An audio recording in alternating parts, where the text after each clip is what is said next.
ओम नमो भगवते वासुदेवाय नमः। जय श्री कृष्णा, राधे राधे। प्रिय भक्तजनों, आज हम सब गुरुवार व्रत कथा को बड़े ही श्रद्धा भाव के साथ श्रवण करेंगे। बृहस्पतिवार का दिन भगवान विष्णु को समर्पित है। कहते हैं कि जो व्यक्ति हर गुरुवार भगवान विष्णु की पूजा करता है और गुरुवार की कथा सुनता है, गुरु बृहस्पति की और भगवान विष्णु की कृपा से उनकी सभी परेशानियां दूर हो जाती हैं। जो व्यक्ति श्रद्धा भाव के साथ गुरुवार की कथा कहता है और सुनता है या सुनाता है, उसकी गरीबी और कष्ट को भगवान विष्णु दूर कर देते हैं। जीवन में सुख समृद्धि के लिए गुरुवार के दिन आप भी इस गुरुवार व्रत को जरूर श्रवण करें। श्री हरि के चरणों का ध्यान करते हुए कथा को श्रवण करते हैं। भारतवर्ष में एक प्रतापी और दानी राजा राज्य करता था। वह नित्य गरीबों और ब्राह्मणों की सहायता करता था। यह बात उसकी रानी को बिल्कुल भी अच्छी नहीं लगती थी। वह न ही गरीबों को दान देती, न ही भगवान का पूजन करती थी और राजा को भी ऐसा दान देने से मना किया करती थी। एक दिन राजा शिकार खेलने वन को गए हुए थे तो रानी महल में अकेली थी। उसी समय बृहस्पति देव साधु भेष में राजा के महल में भिक्षा के लिए गए और भिक्षा मांगी तो रानी भिक्षा देने से इनकार किया और कहा, हे साधु महाराज, मैं तो दान पुण्य से बिल्कुल भी तंग आ गई हूँ। मेरा पति सारा धन लुटाते रहते हैं। मेरी इच्छा है कि हमारा धन नष्ट हो जाए और फिर न रहेगा बांस और न बजेगी बांसुरी। साधु ने कहा, हे देवी, तुम तो बड़ी ही विचित्र हो। धन संतान तो सभी चाहते हैं, पुत्र और लक्ष्मी तो पापी के घर भी होने चाहिए। यदि तुम्हारे पास अधिक धन है तो भूखों को भोजन दो, प्यासों के लिए प्याऊ बनवाओ, मुसाफिरों के लिए धर्मशाला खुलवाओ। जो निर्धन अपनी कुमारी कन्याओं का विवाह नहीं कर सकते हैं, उनका विवाह करवा दो। ऐसा और कई काम हैं जिनके करने से तुम्हारा यश इस लोक और परलोक में फैलेगा। परंतु रानी पर उपदेश का कोई प्रभाव न पड़ा। वह बोली, हे महाराज, आप मुझे कुछ न समझाएं। मैं ऐसा धन नहीं चाहती हूँ जो हर जगह बांटती फिरूं। साधु ने उत्तर दिया, यदि तुम्हारी ऐसी इच्छा है तो तथा अस्तु। तुम ऐसा करना कि बृहस्पतिवार को घर को गोबर से लिपना, पीली मिट्टी से अपना सिर धोकर स्नान करना, भट्टी चढ़ाकर कपड़े धोना। ऐसा करने से आपका समस्त धन नष्ट हो जाएगा। इतना कहकर वह साधु महाराज वहां से अंतर्ध्यान हो गए। साधु के अनुसार कई बातों को पूरा करते हुए रानी को केवल 3 बृहस्पतिवार ही बीते थे कि उसकी समस्त धन संपत्ति नष्ट हो गई। भोजन के लिए राजा का परिवार तरसने लगा। तब एक दिन राजा ने रानी से बोला कि हे रानी, तुम यहीं रहो, मैं दूसरे देश को जाता हूँ, क्योंकि यहाँ पर सभी लोग मुझे जानते हैं, इसलिए मैं कोई छोटा कार्य नहीं कर सकता। ऐसा कहकर राजा प्रदेश चला गया। वहाँ वह जंगल से लकड़ी काट कर लाता और शहर में बेचता। इस तरह वह अपना जीवन व्यतीत करने लगा। इधर राजा के परदेसी जाते ही रानी और दासी दुखी रहने लगी। एक बार जब रानी और दासी को 7 दिन तक बिना भोजन के रहना पड़ा तो रानी ने अपनी दासी से कहा कि हे दासी, पास ही के नगर में मेरी बहन रहती है, वह बड़ी ही धन्यवान है, तो उसके पास जा और कुछ ले आ ताकि थोड़ी बहुत गुजर बसर हो जाए। दासी रानी की बहन के पास गई। उस दिन गुरुवार का दिन था। रानी की बहन उस समय बृहस्पतिवार की व्रत कथा सुन रही थी। दासी ने रानी की बहन को अपनी रानी का संदेश दिया, लेकिन रानी की बड़ी बहन ना तो कोई उत्तर दिया और ना ही वह उठी। जब दासी को रानी की बहन से कोई उत्तर न मिला तो वह बहुत दुखी हुई और उसे क्रोध भी आया। दासी ने वापस आकर रानी को सारी बात बता दी। यह सुनकर रानी ने अपने भाग्य को कोसा। उधर रानी की बहन ने सोचा कि मेरी बहन की दासी आई थी, परंतु मैं उससे नहीं बोली, इससे वह बहुत दुखी हुई होगी। कथा सुनकर और पूजन समाप्त करके वह अपनी बहन के घर आई और कहने लगी, हे बहन, मैं बृहस्पतिवार का व्रत कर रही थी तुम्हारी दासी मेरे घर आई थी, परंतु जब तक कथा होती है तब तक तो ना उठते हैं और ना ही बोलते हैं, इसलिए मैं नहीं बोली। कहो बहन, क्यों गई थी? रानी बोली, हे बहन, तुमसे मैं क्या छिपाऊं, हमारे घर में खाने तक का अनाज नहीं था। ऐसा कहते कहते रानी की आंखें भर आईं। उसने दासी समेत पिछले 7 दिनों से भूखे रहने तक की बात अपनी बहन को विस्तार पूर्वक सुना दी। रानी की बहन बोली, देखो बहन, भगवान बृहस्पति देव सबकी मनोकामनाओं को पूर्ण करते हैं। देखो, शायद तुम्हारे घर में अनाज रखा होगा।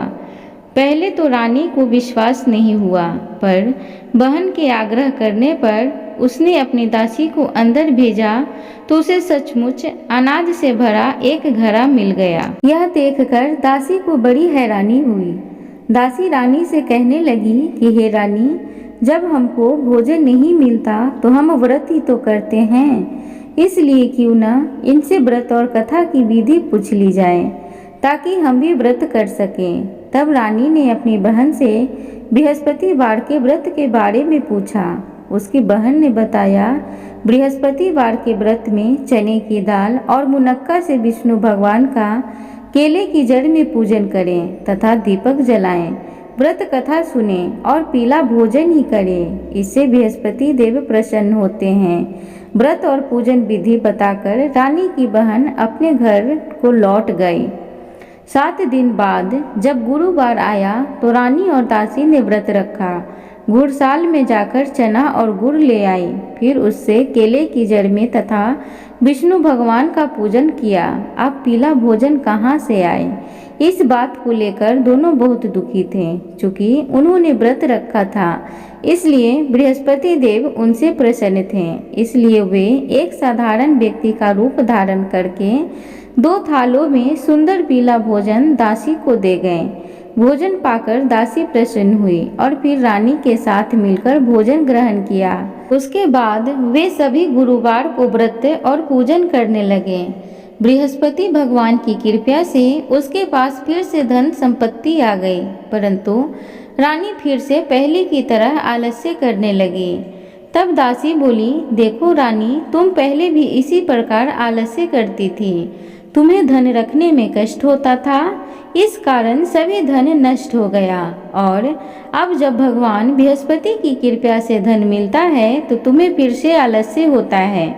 रानी को समझाते हुए दासी कहती है कि बड़ी मुसीबतों के बाद हमने यह धन पाया है, इसलिए हमें दान पुण्य करना चाहिए, भूखे मनुष्यों को भोजन कराना चाहिए और धन को शुभ कार्यों में खर्च करना चाहिए, जिससे तुम्हारे कुल का यश बढ़ेगा, स्वर्ग की प्राप्ति होगी और पितृ प्रसन्न होंगे।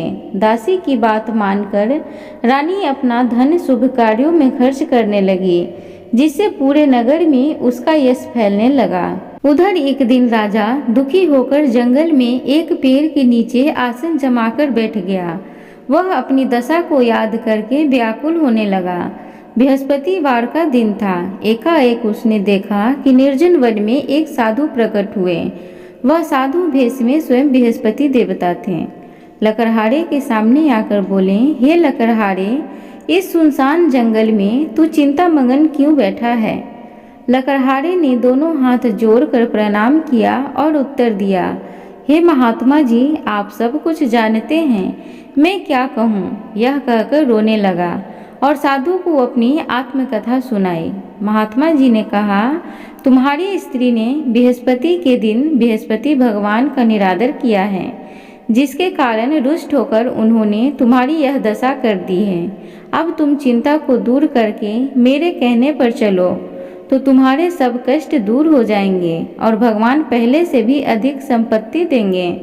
तुम बृहस्पति के दिन कथा किया करो। 2 पैसे के चने मुनक्का लाकर उसका प्रसाद बनाओ और शुद्ध जल से लोटे में शक्कर मिलाकर अमृत तैयार करो। कथा के पश्चात अपने सारे परिवार और सुनने वाले प्रेमियों में अमृत व प्रसाद बांटकर आप भी ग्रहण करो। ऐसा करने से भगवान तुम्हारी सब मनोकामनाएं पूरी करेंगे। साधु के ऐसा वचन सुनकर लकड़हारा बोला, कि हे प्रभु, मुझे लकड़ी बेचकर इतना पैसा नहीं मिलता जिससे भोजन के उपरांत कुछ बचा सकूं। मैंने रात्रि में अपनी स्त्री को व्याकुल देखा है। मेरे पास कुछ भी नहीं है जिससे मैं उसकी खबर मांग सकूं।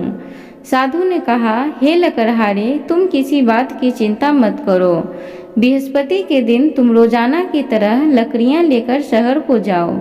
तुमको रोज से दुगना धन प्राप्त होगा, जिससे तुम भली भांति भोजन कर लोगे तथा बृहस्पति देव की पूजा का सामान भी आ जाएगा। इतना कहकर साधु महाराज अंतर ध्यान हो गए। धीरे धीरे समय व्यतीत होने पर फिर वही बृहस्पतिवार का दिन आया। लकड़हारा जंगल से लकड़ी काटकर किसी शहर में बेचने गया। उसे उस दिन और दिन से अधिक पैसा मिला। राजा ने चना गुड़ आदि लाकर गुरुवार का व्रत किया। उस दिन से उसके सभी कलेश दूर हुए। परंतु जब दोबारा गुरुवार का दिन आया तो बृहस्पतिवार का व्रत करना भूल गया। इस कारण बृहस्पति भगवान नाराज हो गए। उस दिन उस नगर के राजा ने विशाल यज्ञ का आयोजन किया तथा शहर में यह घोषणा करा दी कि कोई भी मनुष्य अपने घर में भोजन न बनावे, न आग जलावे। समस्त जनता मेरे यहाँ भोजन करने आवे। इस आज्ञा को जो न मानेगा उसे फांसी की सजा दी जाएगी। इस तरह की घोषणा संपूर्ण नगर में करवा दी गई। राजा की आज्ञा अनुसार शहर के सभी लोग भोजन करने गए, लेकिन लकड़हारा कुछ देर से पहुंचा। इसलिए राजा उसको अपने साथ घर लिवा ले गए और ले जाकर भोजन करा रहे थे तो रानी की दृष्टि उसी खूंटी पर पड़ी जिस पर उसका हार लटका हुआ था। वह वहां पर दिखाई नहीं दिया। रानी ने निश्चय किया कि मेरा हार इस मनुष्य ने चुरा लिया है। उसी समय सिपाहियों को बुलाकर उसको कारागार में डलवा दिया। जब लकड़हारा कारागार में पड़ गया और बहुत दुखी होकर विचार करने लगा कि न जाने कौन से पूर्व जन्म के कर्म से मुझे यह दुख प्राप्त हुआ है, और उसी साधु को याद करने लगा जो कि जंगल में मिला था। उसी समय तत्काल बृहस्पति देव साधु के रूप में प्रकट हुए और उसकी दशा को देखकर कहने लगे कि अरे मूर्ख, तूने बृहस्पति देव की कथा नहीं करी, इस कारण तुझे दुख प्राप्त हुआ है। अब चिंता मत कर। बृहस्पतिवार के दिन कारागार के दरवाजे पर 4 पैसे पड़े मिलेंगे। उनसे तू बृहस्पति देव की पूजा करना, तेरे सभी कष्ट दूर हो जाएंगे। बृहस्पति के दिन उसे 4 पैसे मिले। लकड़हारे ने कथा कही। उसी रात्रि को बृहस्पति देव ने उस नगर के राजा को स्वप्न में कहा, हे राजा, तूने जिस आदमी को कारागार में बंद कर दिया है वह निर्दोष है, वह राजा है, उसे छोड़ देना। रानी का हार उसी खूंटी पर लटका है। अगर तू ऐसा नहीं करेगा तो मैं तेरे राज्य को नष्ट कर दूंगा। इस तरह रात्रि के स्वप्न को देखकर राजा प्रातःकाल उठा और खूंटी पर हार देखकर लकड़हारे को बुलाकर क्षमा मांगी तथा लकड़हारे को योग्य सुंदर वस्त्र आभूषण देकर विदा कर दिया। बृहस्पति देव की आज्ञा अनुसार लकड़हारा अपने नगर को चल दिया। राजा जब अपने नगर के निकट पहुंचा तो उसे बड़ा आश्चर्य हुआ। नगर में पहले से अधिक बाग, तालाब, कुएं तथा बहुत से सुंदर मंदिर आदि बन गई हैं। राजा ने पूछा, यह किसका बाग और धर्मशाला है? तब नगर के सब लोग कहने लगे कि यह रानी और दासी का है। तो राजा को बड़ा ही आश्चर्य हुआ और गुस्सा भी आया। जब रानी ने यह खबर सुनी कि राजा आ रहे हैं तो उन्होंने दासी से कहा कि हे दासी, देख, राजा हमको कितनी बुरी हालत में छोड़कर गए थे। हमारी ऐसी हालत देखकर वह लौट न जाए, इसलिए तू दरवाजे पर खड़ी हो जा। आज्ञा अनुसार दासी दरवाजे पर खड़ी हो गई। राजा आए तो उन्हें अपने साथ लिवा लाई। तब राजा ने क्रोध करके अपनी रानी से पूछा कि यह धन तुम्हें कैसे प्राप्त हुआ है? तब उन्होंने कहा, हमें यह सब धन बृहस्पति देव की इस व्रत के प्रभाव से प्राप्त हुआ है। राजा ने निश्चय किया कि 7 रोज बाद तो सभी बृहस्पति देव का पूजन करते हैं, परंतु मैं प्रतिदिन दिन में 3 बार कहानी तथा रोज व्रत किया करूँगा। अब हर समय राजा के दुपट्टे में चने की दाल बंधी रहती तथा दिन में 3 बार कहानी कहता। एक रोज राजा ने विचार किया कि चलो अपनी बहन के यहाँ से हो आवें। इस तरह निश्चय कर राजा घोड़े पर सवार होकर अपनी बहन के यहाँ को चलने लगा। मार्ग में उसने देखा कि कुछ आदमी एक मुर्दे को लिए जा रहे हैं। उन्हें रोककर राजा कहने लगा, अरे भाइयों, मेरी बृहस्पति देव की कथा सुन लो। वे बोले, लो, हमारा तो आदमी मर गया है, इसको अपनी कथा की पड़ी है। परंतु कुछ आदमी बोले, अच्छा कहो, हम तुम्हारी कथा भी सुनेंगे। राजा ने दाल निकाली और जब कथा आधी हुई थी कि मुर्दा हिलने लग गया, और जब कथा समाप्त हो गई तो राम राम करके मनुष्य उठकर खड़ा हो गया। आगे मार्ग में उसे एक किसान खेत में हल चलाता मिला। राजा ने उसे देखा और उससे बोले, अरे भैया, तुम मेरी बृहस्पतिवार की कथा सुन लो। किसान बोला, जब तक मैं तेरी कथा सुनूंगा तब तक 4 हरैया जोत लूंगा। जा अपनी कथा किसी और को सुनाना। इस तरह राजा आगे चलने लगा। राजा के हटते ही बैल पछाड़ खाकर गिर गया तथा किसान के पेट में बड़ी जोर का दर्द होने लगा। उस समय उसकी माँ रोटी लेकर आई। उसने जब यह देखा तो अपने पुत्र से सब हाल पूछा और बेटे ने सभी हाल कह दिया। तो बुढ़िया दौड़ी दौड़ी उस घुड़सवार के पास गई और उससे बोली कि मैं तेरी कथा सुनूंगी, तू अपनी कथा मेरे खेत पर चलकर ही कहना। राजा ने बुढ़िया के खेत पर जाकर कथा कही, जिसके सुनते ही वह बैल उठकर खड़ा हुआ और किसान के पेट का दर्द भी बंद हो गया।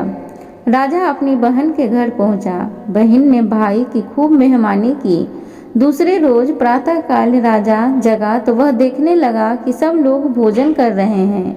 राजा ने अपनी बहन से कहा कि ऐसा कोई मनुष्य है जिसने भोजन नहीं किया हो, मेरी बृहस्पतिवार की कथा सुन ले। बहन बोली, हे भैया, यह देश ऐसा ही है कि पहले यहाँ लोग भोजन करते हैं, बाद में अन्य काम करते हैं। अगर कोई पड़ोस में है तो मैं देखाऊं। वह ऐसा कहकर देखने चली गई, परंतु उसे कोई ऐसा व्यक्ति नहीं मिला जिसने भोजन न किया हो। अतः वह एक कुम्हार के घर गई जिसका लड़का बीमार था। उसे मालूम हुआ कि उनके यहाँ 3 रोज से किसी ने भोजन नहीं किया है। रानी ने अपने भाई की कथा सुनने के लिए कुम्हार से कहा। वह तैयार हो गया। राजा ने जाकर बृहस्पतिवार की कथा कही, जिसको सुनकर उसका लड़का ठीक हो गया। अब तो राजा की प्रशंसा होने लगी। एक रोज राजा ने अपनी बहन से कहा कि हे बहन, हम अपने घर को जाएंगे, तुम भी तैयार हो जाओ। राजा की बहन ने अपनी सास से कहा। सास ने कहा, हाँ चली जा, परंतु अपने लड़कों को मत ले जाना, क्योंकि तेरे भाई के कोई औलाद नहीं है। बहन ने अपने भैया से कहा, हे भैया, मैं तो चलूंगी पर कोई बालक नहीं जाएगा। राजा बोला, जब कोई बालक नहीं चलेगा तब तुम ही क्या करोगी चल के। बड़ी दुखी मन से राजा अपने नगर को लौट आया। राजा ने अपनी रानी से कहा कि हम निर्वंशी हैं, हमारा मुख देखने का धर्म नहीं है और कुछ भोजन आदि नहीं किया। रानी बोली, हे प्रभु, बृहस्पति देव ने हमें सब कुछ दिया है, वह हमें औलाद भी अवश्य देंगे। उसी रात को बृहस्पति देव ने राजा से स्वप्न में कहा, हे राजा, उठ, सभी सोच त्याग दे, तेरी रानी गर्भ से है। राजा को यह बात सुनकर बड़ी खुशी हुई। 9वें महीने में उसके गर्भ से एक सुंदर पुत्र पैदा हुआ। तब राजा बोला, हे रानी, स्त्री बिना भोजन के रह सकती है, पर बिना कहे नहीं रह सकती। जब मेरी बहन आवे तुम उससे कुछ मत कहना। रानी ने सुनकर हाँ कर दिया। जब राजा की बहन ने यह शुभ समाचार सुना तो वह बहुत खुश हुई तथा बधाई लेकर अपने भाई के यहाँ आई। तभी रानी ने कहा, घोड़ा चढ़कर तो आई नहीं, गधा चढ़ी आई। राजा की बहन बोली, भाभी, मैं इस प्रकार न कहती तो तुम्हें औलाद कैसे मिलता। बृहस्पति देव ऐसे ही हैं, जैसे जिसके मन में कामनाएं हैं सभी को पूर्ण करते हैं। जो सद्भावना पूर्वक बृहस्पतिवार का व्रत करता है एवं कथा पढ़ता है अथवा सुनता है और दूसरों को सुनाता है, बृहस्पति देव उसकी सभी मनोकामनाएं पूर्ण करते हैं। भगवान बृहस्पति देव उसकी सदैव रक्षा करते हैं। संसार में जो मनुष्य सद्भावना से भगवान जी की पूजन व व्रत सच्चे हृदय से करते हैं तो उनकी सभी मनोकामनाएं पूर्ण करते हैं। जैसे सच्ची भावना से रानी और राजा ने उनकी कथा का गुणगान किया तो उनकी सभी इच्छाएं बृहस्पति देव जी ने पूर्ण की थी। इसलिए पूर्ण कथा सुनने के बाद प्रसाद लेकर जाना चाहिए। हृदय से उनका मनन करते हुए जयकारा बोलना चाहिए। बोलो बृहस्पति देव की जय, भगवान विष्णु की जय। प्रिय, एक अन्य कथा के अनुसार प्राचीन काल में एक ब्राह्मण रहता था। वह बहुत निर्धन था, उसके कोई संतान नहीं थी। उसकी स्त्री बहुत मलिनता के साथ रहा करती थी। वह स्नान न करती, किसी देवता का पूजन भी नहीं करती। इससे ब्राह्मण देवता बड़े दुखी थे। बेचारे बहुत कुछ कहते किंतु उसका कुछ परिणाम न निकला। भगवान की कृपा से ब्राह्मण की स्त्री के कन्या रूपी रत्न पैदा हुआ। कन्या बड़ी होने पर प्रातः स्नान करके विष्णु भगवान का जाप व बृहस्पतिवार का व्रत करने लगी। अपने पूजन पाठ को समाप्त करके विद्यालय जाती तो अपनी मुट्ठी में जौ भर के ले जाती और पाठशाला मार्ग में डालती जाती। तब ये जौ स्वर्ण के हो जाते। लौटते समय उनको बीनकर घर ले आती। एक दिन वह बालिका सूप में उस सोने के जौ को फटक कर साफ कर रही थी कि उसके पिता ने देख लिया और कहा, हे बेटी, सोने के जौ के लिए सोने का सूप होना चाहिए। दूसरे दिन बृहस्पतिवार था। इस कन्या ने व्रत रखा और बृहस्पति देव से प्रार्थना करके कहा, मैंने आपकी पूजा सच्चे मन से की हो तो मेरे लिए सोने का सूप दे दो। बृहस्पति देव ने उसकी प्रार्थना स्वीकार कर ली। रोजाना की तरह वह कन्या जौ फैलाती हुई जाने लगी। जब लौटकर जौ बिन रही थी तो उसे बृहस्पति देव की कृपा से सोने का सूप मिला। उसे वह घर ले आई और उसमें जौ साफ करने लगी, परंतु उसकी माँ का वही ढंग रहा। एक दिन की बात है, वह कन्या सोने के सूप में जौ साफ कर रही थी। उस समय उस शहर का राजपुत्र वहां से होकर निकला। इस कन्या के रूप और कार्य को देखकर मोहित हो गया तथा अपने घर जाकर भोजन तथा जल त्याग कर उदास होकर लेट गया। राजा को इस बात का पता लगा तो वह अपने प्रधानमंत्री के साथ उसके पास गए और बोले, हे बेटा, तुम्हें किस बात का कष्ट है? किसी ने अपमान किया है अथवा और कारण हो सो कहो, मैं वही कार्य करूँगा जिससे तुम्हें प्रसन्नता हो। अपने पिता की राजकुमार ने बातें सुनी तो वह बोला, मुझे आपकी कृपा से किसी बात का दुख नहीं है और किसी ने मेरा अपमान भी नहीं किया है, परंतु मैं उस लड़की से विवाह करना चाहता हूँ जो सोने के सूप में जौ साफ कर रही थी। यह सुनकर राजा आश्चर्य में पड़ा और बोला, हे बेटा, इस तरह की कन्या का पता तुम ही लगाओ, मैं उसके साथ तेरा विवाह अवश्य ही कर दूंगा।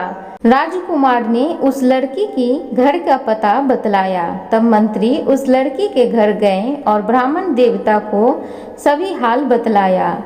ब्राह्मण देवता राजकुमार के साथ अपनी कन्या का विवाह करने के लिए तैयार हो गए तथा विधि विधान के अनुसार ब्राह्मण की कन्या का विवाह राजकुमार के साथ हो गया। कन्या के घर से जाते ही पहले की भांति उस ब्राह्मण देवता के घर में गरीबी का निवास हो गया। अब भोजन के लिए भी अन्न बड़ी मुश्किल से मिलता था। एक दिन दुखी होकर ब्राह्मण देवता अपनी पुत्री के पास गए। बेटी ने पिता की दुखी अवस्था को देखकर अपनी माँ का हाल पूछा। तब ब्राह्मण ने सभी हाल कहा। कन्या ने बहुत सा धन देकर अपने पिता को विदा कर दिया। इस तरह ब्राह्मण का कुछ समय सुखपूर्वक व्यतीत हुआ। कुछ दिन बाद फिर वही हाल हो गया। ब्राह्मण फिर अपनी कन्या के यहाँ गया और सारा हाल कहा तो लड़की बोली, हे पिताजी, आप माता जी को यहाँ लिवा लाओ, मैं उसे विधि बता दूंगी जिससे गरीबी दूर हो जाए। वह ब्राह्मण देवता अपनी स्त्री को साथ लेकर पहुँचे तो अपनी माँ को समझाने लगी, हे माँ, तुम प्रातःकाल प्रथम स्नान आदि करके विष्णु भगवान का पूजन करो तो सब दरिद्रता दूर हो जाएगी। परंतु उसकी माँ ने एक भी बात नहीं मानी और प्रातःकाल उठकर अपनी पुत्री के बच्चों का जूठन को खा लिया। इससे उसकी पुत्री को बहुत गुस्सा आया और एक रात को कोठरी से सभी सामान निकाल दिया और अपनी माँ को उसमें बंद कर दिया। प्रातःकाल उसे निकाला तथा स्नान आदि करा के पाठ करवाया तो उसकी माँ की बुद्धि ठीक हो गई और फिर प्रत्येक बृहस्पतिवार को व्रत रखने लगी। इस व्रत के प्रभाव से उसके माँ बाप बहुत ही धन्यवान और पुत्रवान हो गए और बृहस्पति देव के प्रभाव से इस लोक में सुख भोग कर स्वर्ग को प्राप्त हुए। सब बोलो विष्णु भगवान की जय, बोलो बृहस्पति देव की जय। प्रिय भक्तगण, आप सबसे उम्मीद करूंगी आज की बृहस्पति देव की कथा आप सबको अच्छी लगी हो, तो कृपया चैनल को जरूर से जरूर सब्सक्राइब करें, वीडियो को लाइक करें, कमेंट बॉक्स में हरि नाम का जयकारा जरूर लगाएं। धन्यवाद।